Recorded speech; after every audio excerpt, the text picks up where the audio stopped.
110 साल पुरानी युवा जनरल लाइब्रेरी में घमासान, आरोप बगैर चुनाव कराए बढ़ा लिया कार्यकाल। उज्जैन छतरी चौक स्थित शहर की 110 साल से ज़्यादा पुरानी युवा जनरल लाइब्रेरी में इन दिनों घमासान मचा हुआ है।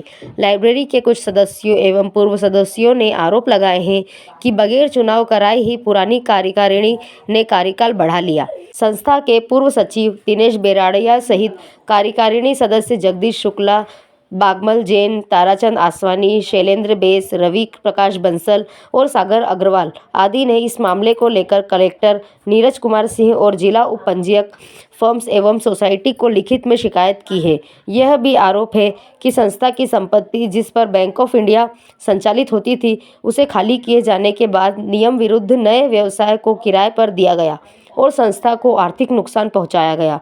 मामले में अध्यक्ष सुभाष गौड़ का कहना है कि सभी आरोप बेबुनियाद है। चुनाव नियमानुसार कराए गए जिसके प्रमाण मौजूद है। संस्था की संपत्ति संस्था को फायदा पहुंचाने के अंतर्गत नियमानुसार किराए पर दी गई है।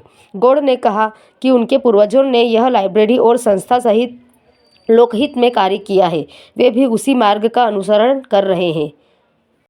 युवा लाइब्रेरी में प्रतिदिन 40 से 50 विद्यार्थी अध्ययन करने के लिए लाइब्रेरी में आते हैं।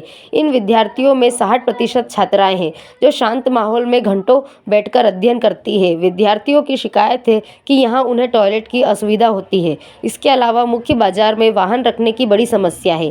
विद्यार्थियों के वाहन चोरी होने जैसे वारदातें भी सामने आई हैं। अध्यक्ष गौड़ ने कहा कि कुछ ही दिनों में टॉयलेट में दरवाजे लगवा दिए जाएंगे। किस तरह की समस्या रहती है यहाँ पे?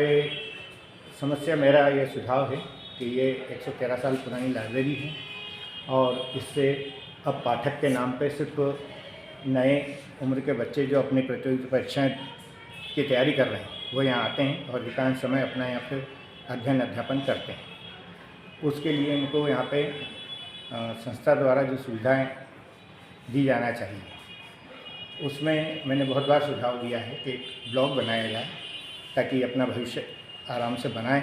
एक ब्लॉग में ये अपना जो भी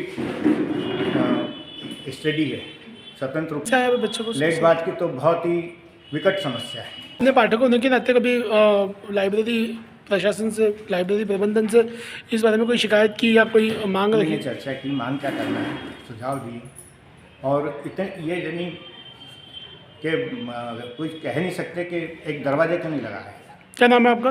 जगदीश सिंह कहलूँगा। कब से पाठक हैं आप यहाँ के, कब से जुड़े हुए? मैं 91 से हूँ यहाँ पे और कार्यकारिणी में सदस्य भी रहा और ये सुझाव दिया करेंगे लेकिन पता नहीं क्या है, क्यों नहीं कर रहे हैं। ठीक है, लेते हैं, बाकी उनको उनका उपयोग लेके उनको बाहर कर दिया जाता है। अभी भी संस्था को भंग करी थी, भंग करने के बाद चुनाव कराना था तो भंग कराने के बाद चुनाव नहीं कराए और फर्जी लिस्ट बना के बेच दी। इनके लोग साथ में हैं उनको ले लेते हैं और 2 सदस्य भी नहीं बने हैं संस्था के, उनको भी कार्यकारिणी में ले लिया। तो इस तरीके से युवराज लाइब्रेरी में पढ़ने वाले बच्चों को किस तरह से नुकसान हो रहा है? युवराज संस्था का किस तरह से नुकसान हो रहा है?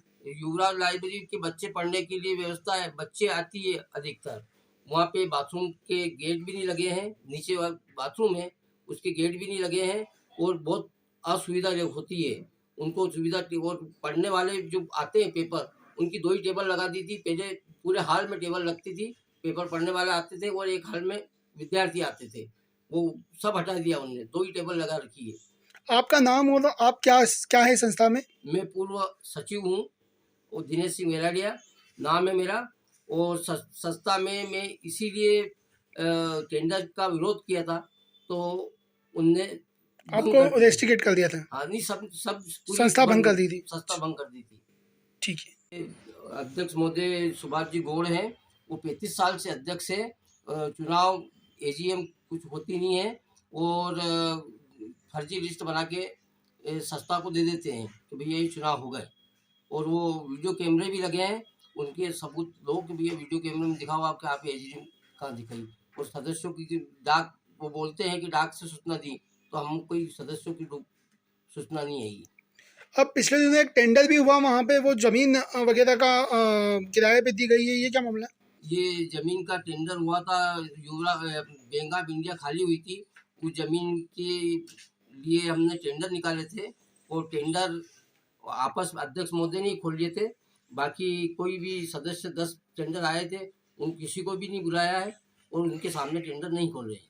वो उनके मोबाइल नंबर से आप चर्चा कर सकते हो टेंडर। और 1 करोड़ का टेंडर था, उसको नहीं दिया, और 25 लाख वाले को दिया। हुए हैं, बाकायदा अखबार में छपा है, प्रोग्राम छपा है, डाक से सूचना दी गई है, उसके रिकॉर्ड भी हमारे पास में है, आप चाहे तो आकर लाइब्रेरी में देख सकते हैं। इसके अलावा जो कुछ भी वहाँ हुआ है उसकी सारी प्रोसीडिंग्स पंचायत भेजी गई, जो नियम के अनुसार भेजी जाती हैं।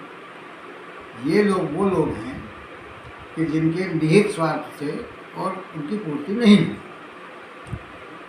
ये आदमी जो आपको बयान दे रहा है ये खुद जमानत पे है, अवैध कॉलोनियाँ काटी है इसने, और नगर निगम ने इस पर केस चला रखा है अवैध कॉलोनी में। अब ये पाक साहब बनने के लिए अपने आप को ज़रा ज़्यादा ही समझ रहा है, तो मैं ये बताना चाहता हूँ कि ये आदमी शुरू से भ्रष्ट है, और इसका भ्रष्टाचार हमारे यहाँ भी पकड़ा गया। जिसकी किराएदारी की ये बात कर रहा है कि मैंने खोल लिया अकेले ने, मैंने अकेले नहीं खोले, उस प्रोसीडिंग पे इसके स्वयं के दस्तखत भी हैं। ये वहाँ मौजूद था और सबके सामने खुले गए हैं टेंडर। तो इस प्रकार की कोई बात नहीं है, तो इन लोगों ने कर दी है, और इसका अंत हम करेंगे और देखना कैसा होता है। आपका नाम बता दीजिए। ये सुभाष बोल कहते हैं, अध्यक्ष हुआ था।